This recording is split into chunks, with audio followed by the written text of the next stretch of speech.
আসসালামু আলাইকুম, কি অবস্থা সবার? আজকে আরো একটা ভিডিও নিয়ে চলে আসলাম। তো আপনারা জানেন ভালো করে যে আমি সবসময় চেষ্টা করি আপনাদেরকে একটা ভিডিও দিলে যেন ইন ডিটেলস আপনারা জানতে পারেন। তো আজকে আপনারা দেখতে পাচ্ছেন যে খেলার মাঠটি কমপ্লিট করা হয়েছে। আপনারা অনেকেই খেলার মাঠ সম্পর্কে জানেন না, তো আজকের এই ভিডিওতে আপনারা পুরো বিস্তারিত জানতে পারেন। আমরা এখন যে ঘাসটা দেখতেছি, আমাদের যাদের আর্টিফিশিয়াল সম্পর্কে কোনো ধারণা নাই তারা কিন্তু এটা ভেবেই নেবেন যে এটা কোনো ঘাস দিয়ে, যেটা আমরা সাধারণত গ্রামে দেখি, ওই ঘাস দিয়ে হয়তো এই টার্ফটা বা ফুটবল মাঠটা তৈরি করা হয়েছে। এটা একটা ধারণা থাকতে পারে। মূলত হচ্ছে যে এটা আর্টিফিশিয়াল, যেটা হচ্ছে পিভিসি ম্যাটেরিয়ালস দ্বারা তৈরি করা হয় আর্টিফিশিয়াল ঘাস। এটা কিন্তু আর্টিফিশিয়াল ঘাসও না, এটা হচ্ছে টার্ফ।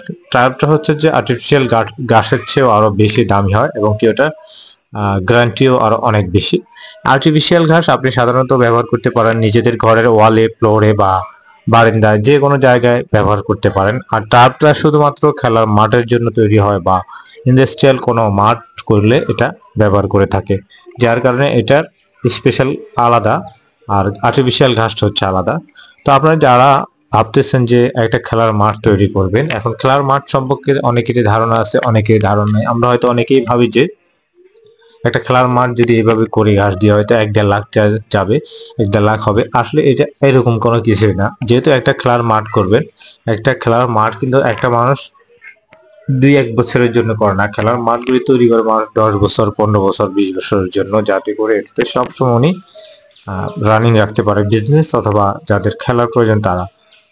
তো এই ধরনের, এই যে এখন যেটা দেখতে পাচ্ছেন, এটা হচ্ছে একটা মিনি মাঠ, একটা মিনি টার্ফ। মিনি টার্ফটা করতেও আপনার অ্যাডজাস্ট, আপনি যদি এটা, এখানে বিষয় হচ্ছে টার্ফ বলতে যেটা ঘাসের মতো আমরা দেখতে পাচ্ছি, এটা কোনো ঘাস না, এটাকে টার্ফ বলা হয়। যেটা খেলার মাঠ এটাকে টার্ফ বলা হয়। এই টার্ফগুলি হচ্ছে চাইনিজ আছে এবং ভিয়েতনামের আছে। আপনি যদি চান যে টার্ফ চায়না দিয়ে করবেন, তাহলে আপনার কোয়ালিটি হিসাবে একটা প্রাইস আসবে। আর আপনি যদি চান যে ভিয়েতনামের টার্ফ দিয়ে করবেন, সেটা আলাদা একটা প্রাইস আসবে। হ্যাঁ, তো আপনি একটা মিনি মার্ট করতে গেলেও মিনিমাম 8 থেকে 9 লাখ টাকা আপনাকে বাজেট রাখতে হবে কমপ্লিটলি একটা ট্রাপ করার জন্য। আশা করি ভিডিওতে বিস্তারিত বুঝতে পারছেন। যদি ভিডিওটি ভালো লাগে শেয়ার করবেন। আমাদের ফেসবুকে আপনি নতুন হলে ফেসবুক পেজটি ফলো দিয়ে রাখতে পারেন। আর যারা হচ্ছে টার্ফ সম্পর্কে ধারণা নিতে চান, বা একটা টার্ফ করবেন বা একটা খেলার মাঠ করবেন, স্ক্রিনে দেওয়া নাম্বারে হোয়াটসঅ্যাপ রয়েছে, জাস্ট আপনারা হোয়াটসঅ্যাপে আপনাদের রিকোয়ারমেন্ট কি কি কি করতে চাচ্ছেন টার্ফে বা মাঠের মধ্যে, যেমন একটা ওয়াশরুম থাকতে পারে, একটা অফিস রুম থাকতে পারে, জেনারেটর থাকতে পারে, ইলেকট্রিসিটি, ফ্লোর কানেকশন, এই যদি সব মিলিয়ে করবেন, নাকি আপনার কোনো আলাদা স্পেশালি আপনি মাঠ রেডি করে দিবেন, জাস্ট আমাদের যারা টেকনিশিয়ান তারা শুধু যায় যে টার্ফ ওটা শুধু বসিয়ে দিবে। আপনি কোন টাইপের চাচ্ছেন সেটা স্ক্রিনে দেওয়া নাম্বারে হোয়াটসঅ্যাপে আপনি রিকোয়ারমেন্ট লিখে দিবেন।